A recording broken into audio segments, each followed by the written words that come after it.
का कार्यालय समस्त कार्यकर्ताओं द्वारा और हमारे प्रत्यक्ष आदरणीय अध्यक्ष जी और ब्लॉक अध्यक्ष और आदरणीय गेंद्र साहब, हमारे सोनगढ़ विधानसभा के विधायक और समस्त कार्यकर्ताओं द्वारा आज किया गया है। कांग्रेस पार्टी समस्त समाज की पार्टी है, 36 कौमों को साथ लेके चलती है।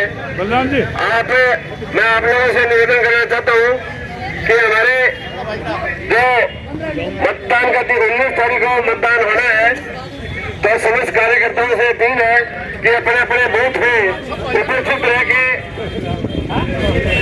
अपने अपने बूथ में 1000 करोड़ का घोटाला था, वो आपका पार्टी में चला गया, जवान आपकी पार्टी में चला गया, नवीन जिंदल आपकी पार्टी में चला गया इंजीनियर के खिलाफ। और अभी जो बोर्ड खुला है, सबसे बड़ा घोटाला इस देश की वित्त मंत्री का पति कह रहा है कि ये जो बोर्ड घोटाला है विश्व का सबसे बड़ा घोटाला है।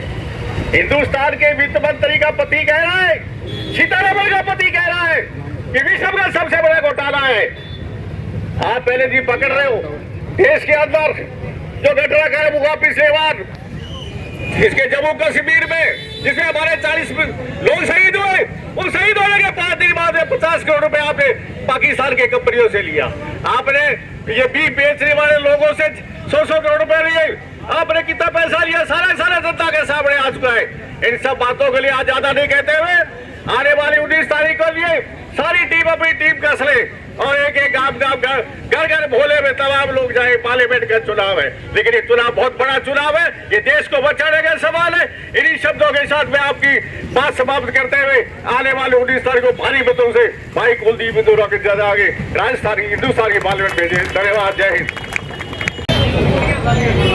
श्री गंगानगर लोकसभा के लोकप्रिय प्रत्याशी भाई कुलदीप इंदौरा जी के समर्थन में एवं कुलदीप इंदौरा जी के कार्यालय उद्घाटन के अवसर पर उपस्थित सभी बुजुर्ग, नौजवान साथी, माताएं, बहनें और हमारे सभी सम्मानित मंच और सम्मानित हमारे नेता, पूरे देश के अंदर लोकसभा का चुनाव हमेशा से केंद्रीय नीतियों को लेकर के, केंद्र की सरकार की क्या दिशा होगी, क्या दशा होगी, इसको लेकर के चुनाव होते हैं।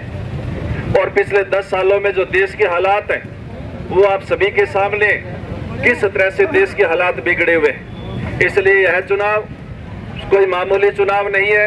यह चुनाव सिर्फ इस बात के लिए नहीं है कि कुलदीप इंदौरा चुनाव जीत जाएंगे, हम 2 किलोमीटर की सड़क ले लेंगे, एक खड़वंजा ले लेंगे या कहीं 5 लाख का कोई धर्मशाला में पैसा ले लेंगे। यह चुनाव इस बात का चुनाव है कि आज इस देश का संविधान खतरे में है। यह चुनाव इस बात का चुनाव है कि आज इस देश की आजादी खतरे में है। यह चुनाव इस बात का चुनाव है कि इस देश का किसान खतरे में है। यह चुनाव इस बात का चुनाव है कि इस देश का आर्थिक स्थिति खतरे में है। यह चुनाव इस देश का चुनाव है कि इस देश का चुनाव ही खतरे में है। यह चुनाव इस देश का चुनाव है कि इस देश की संवैधानिक संस्थाएं खतरे में है। और पूरे देश का किसान दिल्ली जाकर जाना चाहता है, बार बार उनके सामने कीलें बिछाई जाती है, पानी की बौछारें छोड़ी जाती है और किस तरह से किसानों को दिल्ली जाने से रोका जाता है। कि दिल्ली में इसलिए किसान जाना चाहता है, किसान ये पूछना चाहता है नरेंद्र मोदी जी से कि 10 साल पहले आपने वायदा किया था कि एमएसपी को लागू करेंगे, 10 साल में आपने एमएसपी को लागू नहीं किया। इसलिए किसान पूछना चाहता है कि बताओ आपने एमएसपी को लागू क्यों नहीं किया। किसान इसलिए दिल्ली आपसे बात करना चाहता है कि 10 साल पहले आपने कहा था कि स्वामीनाथन आयोग की रिपोर्ट को लागू करेंगे, लेकिन आपने स्वामीनाथन आयोग की रिपोर्ट को लागू नहीं किया। किसान इस बात का जवाब चाहता है कि 10 साल पहले आपने कहा था किसानों की आय दुगनी कर देंगे, लेकिन किसानों की आय दुगनी नहीं हुई। किसानों की जेब में जो पैसा था वो भी आपने निकाल लिया। किसान इस बात को लेकर के आपसे बात करना चाहता है कि आपने कहा था काला धन वापस लेकर के आएंगे, लेकिन काला धन वापस लाने की बात तो छोड़ो, 10 साल में एक भी नाम आपने उजागर नहीं किया और स्विस बैंकों के अंदर पिछले की बजाय 50 गुना काला धन में बढ़ोतरी हुई है। आपने कहा था कि रुपए के मुकाबले डॉलर के मुकाबले रुपए को बराबर करेंगे, बराबर की बात तो छोड़ो, इन 10 सालों में रुपए की जितनी बड़ी गिरावट हुई है शायद इससे पहले कभी भी नहीं हुई।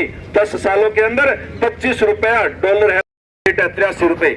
इसलिए साथियों, और यदि इन बातों को लेकर के कोई इनसे कोई सवाल कर ले तो उस पर ईडी का नोटिस आ जाता है, ईडी के छापे पड़ते हैं। पहले दिन ईडी नोटिस देती है, 5 दिन बाद में वो कंपनी इनके इलेक्ट्रोल बैंक में पैसा जमा करवाती है और उसके बाद ईडी उस एफआईआर के अंदर एफआईआर लगाती है। पहले ईडी नोटिस देती है, उसके बाद नेता बीजेपी ज्वाइन करता है और उसके बाद बीजेपी पर लगा हुआ आरोप बिल्कुल साफ होता है। एक ऐसी मशीन इनके पास है कि बीजेपी में जाओ और पाक साफ हो जाओ। ये साथियों पूरे देश की जनता समझ चुकी है, आज पूरे देश की जनता समझ चुकी है इस बात को। इसलिए यह जो चुनाव है, यह चुनाव इस देश के लोकतंत्र को बचाने के लिए है, यह चुनाव इस देश की आजादी को बचाने के लिए है, यह चुनाव इस देश की किसानी को बचाने के लिए है। 700 किसान शहीद हुए, आज तक भारतीय जनता पार्टी के मुंह से, एक भी लीडर के मुंह से ऊप शब्द नहीं निकला। मैं तो गांव के ग्वाड़ के अंदर कह करके आया हूं कि जब भारतीय जनता पार्टी का लीडर आए उससे पूछ लेना कि वो 700 जो किसान शहीद हुए हैं, आपका उनके बारे में आप एक अफसोस का शब्द तो बोल दो। वो अफसोस का शब्द बोलने के लिए तैयार नहीं है। सबसे ज्यादा हिंदूवादी होने का नाटक करने वाली भारतीय जनता पार्टी बीफ कंपनियों से 250 करोड़ रुपए का चंदा लेती है। हमारे गांव के अंदर घर में, परिवार में यदि कोई बच्चा बोले के अंदर भी रात को कोई बच्ची या गाय को बांध देता है, स्वाभाविक यदि गाय बच्ची की मौत हो जाती है तो हम उसे कहते हैं पहला हरिद्वार जाकर के आ, उसके बाद उसको घर के अंदर पानी पिलाते हैं, उसके बर्तन हम लोग अलग कर देते हैं। लेकिन आज यानी ये भारतीय जनता पार्टी उन बीफ कंपनियों से पैसा लेकर के सबसे बड़ा यानी जघन्य अपराध इन लोगों ने किया है। इनको तो पानी पिलाना ही धर्म के खिलाफ है। इसलिए साथियों मैं कहना चाहता हूं कि आज हम लोगों को ये सारी की सारी बातें पूरी तरह से समझनी होगी और पूरी तरह से समझ करके हम लोगों को भारतीय जनता पार्टी को नकारने का काम करना होगा। आज ऑफिस का उद्घाटन किया है, 24 घंटे ऑफिस खुला रहेगा। आप यहाँ आकर के सारी की सारी आगे की प्लानिंग यहाँ से आपको मिलेगी। आने वाली 7 तारीख और 8 तारीख को हमारे जो उम्मीदवार है कुलदीप उंदेरा जी, उनके प्रोग्राम अपनी विधानसभा क्षेत्र के अंदर है और 7 तारीख से लेकर के परमजीत सिंह रंधावा जी पूर्व राज्य मंत्री हमारे बीच में पहुंचे, आपका स्वागत है। तो इस तरह से 7 और 8 तारीख को पूरे विधानसभा के अंदर जो प्रोग्राम आपको अनाउंस कर दिया जाएगा, जहां जहां भी प्रोग्राम हो मेरा